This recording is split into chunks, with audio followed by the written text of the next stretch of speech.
Hey guys, Youngblood with you for your Summarize the Verse, covering Around the Verse from June 15th, and this one's going to be pretty quick. Starting off with them talking about how they've been working diligently on updating component descriptions that are going to end up being used in 3.0's release, and that's hopefully going to have an impact on how we end up upgrading and changing our components and giving us the information that we need to be able to actually make those decisions. Now, in regards to characters, they've really worked on recording lines for NPCs, about 2,800 of those lines, which is going to help build out the NPC voice packs that are going to end up being used in 3.0, in addition to creating a way to track characters and how the system's going to decide on what dialogue to play and when. They've also been crushing it in regards to cranking through the characters that we're going to end up seeing in the Persistent Universe and in Squadron 42, which also includes the Levski civilians and miners. The female characters entered the texturing phase, as well as some of the undersuits for the spacesuits that we have as options. We got confirmation that there's going to be a few groups of hairstyles and eye color options that are going to be coming in the next release.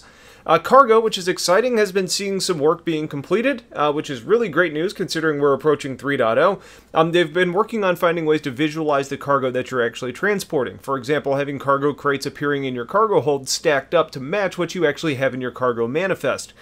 You're also going to be able to put vehicles or various other items in your cargo holds, but it is going to limit the amount of cargo grid space that you have available, which impacts how much stackable space you actually have.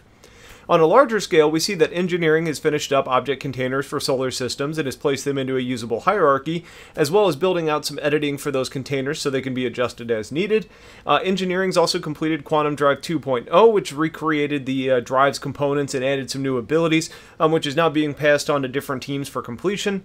And that's going to just really be another step towards making quantum travel better, as they described before. In the ship world, we see the Aurora rework basically being completed by the art team, which includes 14 skins that the designers are going to end up getting to play with. The Terrapin is looking very awesome as it's wrapping up the gray box phase and is moving on to the art and tech teams for finalization.